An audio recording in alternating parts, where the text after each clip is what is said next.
الحمد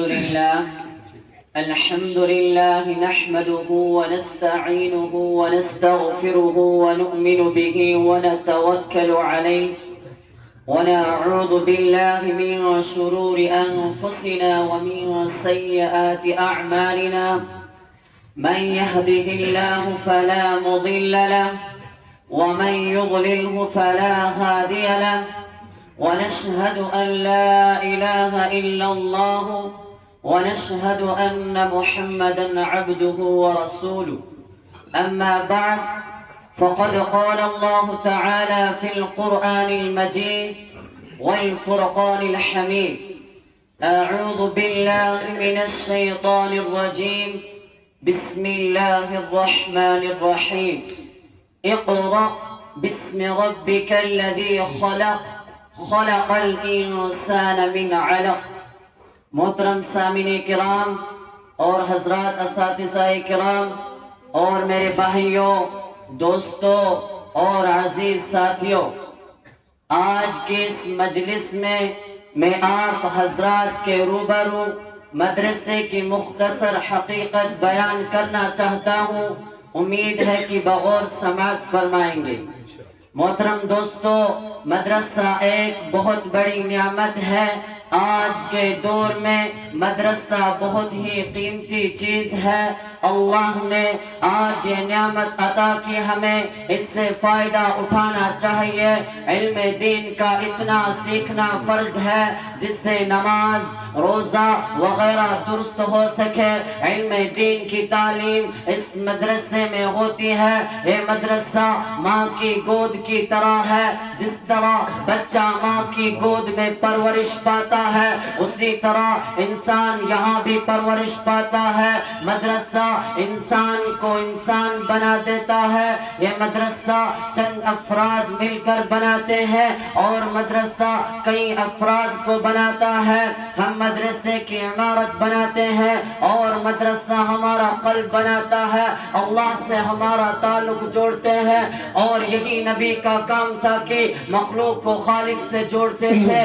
یہ مدارس بھی ہمیں اللہ سے جوڑتے ہیں. جس طرح نبی مخلوق کو خالق سے جوڑتے تھے، اسی طرح یہ مدارس بھی ہمیں اللہ سے جوڑتے ہیں. لہذا ان مدرسوں کو کوئی طاقت ہلا نہیں سکتی اور نہ کوئی مدرسوں کو توڑ سکتا ہے. یہی وجہ ہے کہ آج مدارس کا جال ہر طرف پھیل چکا ہے، جبکہ حکومتیں رات دن ان اداروں کو مٹانے اور ختم کرنے کی کوشش کر رہی ہے. لیکن ان اداروں کا نظام ایسی ذات عالی کے قبضے میں ہے جس کو نہ کوئی بگاڑ سکے گا اور نہ کوئی بگاڑ سکا ہے انشاءاللہ تعالی. اب اس کے متعلقین کے بارے میں سرور دو عالم صلی اللہ علیہ وسلم کی زبان مبارک سے سنے. حضرت انس رضی اللہ تعالی عنہ حضور صلی اللہ علیہ وسلم کا ارشاد نقل کرتے ہیں: اگر تم دنیا میں ان لوگوں کو دیکھنا چاہتے ہو جن کو اللہ نے جہنم کی آگ سے آزاد کر دیا ہے، تو طلب علم دین کو دیکھو. جو طالب علم صرف علم حاصل کرنے کی نیت سے کسی عالم کے دروازے پر جاتا ہے، اس کو ہر حرف اور ہر قدم پر 1 سال کی عبادت کا ثواب ملتا ہے اور اس کے لیے جنت میں ایک شہر بنایا دیا جاتا ہے. جہاں جہاں اس کے قدم پڑتے ہیں وہ زمین اس کے لیے استغفار کرتی ہے. صبح و شام فرشتے اس کے لیے مغفرت کا اعلان اس طرح کرتے ہیں. یہی ہے جن کو اللہ نے جہنم کی آگ سے آزاد کر دیا ہے. اس سے مراد وہی لوگ ہیں جو علم دین حاصل کرتے ہیں، مدرسے میں رہتے ہیں. ظاہر سی بات ہے، جب طلبہ کرام کا اتنا بلند مقام ہے تو ان لوگوں کی کیا شان ہوگی جو طلبہ پر خرچ کرتے ہیں، مدرسے میں امداد دیتے ہیں. ان کے روپیوں اور پیسوں سے جو عمارتیں بنائی دی جاتی ہے، کل قیامت کے دن اللہ تعالیٰ ان کو کتنا بڑا اجر دے گا. محترم دوستو، مدرسہ کیا ہے؟ مدرسے میں قرآن ہے جو اللہ کی کتاب ہے، انقلابی کتاب ہے، جس نے دنیا کی کایا پلٹ دی، ہلچل مچا دی۔ سب سے پہلے قرآن نے آ کر یہ کیا، جو بندے خدا سے ٹوٹ چکے تھے انہیں خدا سے جوڑا اور فرمایا کہ تم تعلق کو توڑتے ہو لیکن خدا نہیں توڑتا۔ چنانچہ اگر خالق کا مخلوق سے تعلق نہ ہوتا تو قرآن نہ بھیجتا۔ قرآن نے بھٹکے ہوئے لوگوں کو راہ دکھائی، زمانے کو خیر القرون بنا دیا۔ قرآن قیامت تک آنے والوں کے لیے مشغل راہ بن گیا۔ قرآن کریم کا کتنا بڑا احسان و کرم ہوا کہ حضور صلی اللہ علیہ وسلم کو محمد بن عبداللہ سے محمد رسول اللہ صلی اللہ علیہ وسلم بنا دیا اور خاتم النبیین بنا دیا۔ بہرحال ادارے کا مدار طالب علم اور مدرس پر ہے، تعمیر سے اونچائی نہیں آتی۔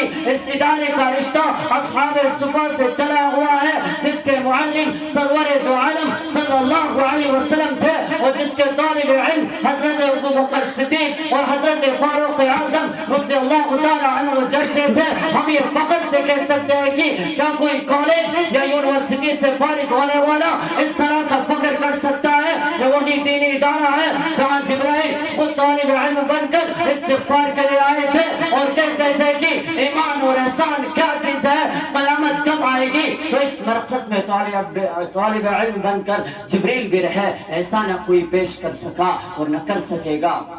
محترم دوستو، انسانیت کے طریقے ہمیں اس درسگاہ میں ملیں گے جس نے اپنے جلیل القدر صحابہ حضرت معاذ بن جبل اور حضرت ابو موسیٰ اشعری کو گورنر بناتے وقت حکم دیا تھا، یسرا ولا تعسرا بشرا ولا تنفرا۔ دیکھو، آسانی پیدا کرنا، سختی نہ کرنا، لوگوں کو قریب لانا، اپنے سے دور نہ کرنا۔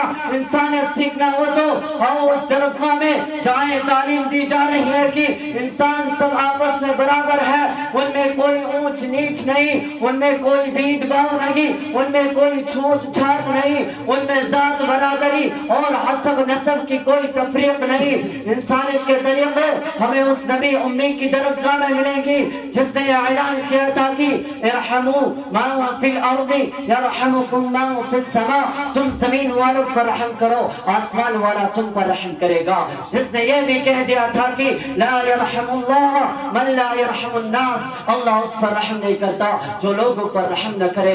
محترم دوستو، مدرسوں کی قدر کرو، تم نہ کرو گے تو خدا تعالیٰ دوسرے قوم کو پیدا کر دے گا۔ وَإِن تَتَوَلَّوْا يَسْتَبْدِلْ قَوْمًا غَيْرَكُمْ ثُمَّ لَا يَكُونُوا أَمْثَالَكُمْ، اور اللہ تعالیٰ کسی قوم کو اس وقت تک نہیں بدلتا جب تک کہ وہ قوم خود اپنے آپ کو نہ بدلے۔ حضور صلی اللہ علیہ وسلم کے زمانے سے مدرسے چلے اور چل رہے ہیں، حضور کی توجہ اور دعا ساتھ ہے، ادارہ نہیں مل سکتا، جس کا تعلق ادارے سے ہو وہ بھی نہیں مل سکتا، لہذا ان کی قدر کرو اور ان سے تعلق جوڑو۔ اللہ تعالی ہم سب کو مدارسے کی قدر کرنے کی توفیق عطا فرمائے۔ ہمیں دنیا سے کیا مطلب، مدرسہ ہے وطن اپنا، مریں گے ہم کتابوں پر، ورق ہوگا کفن اپنا۔ وآخر دعوانا ان الحمد للہ رب العالمین۔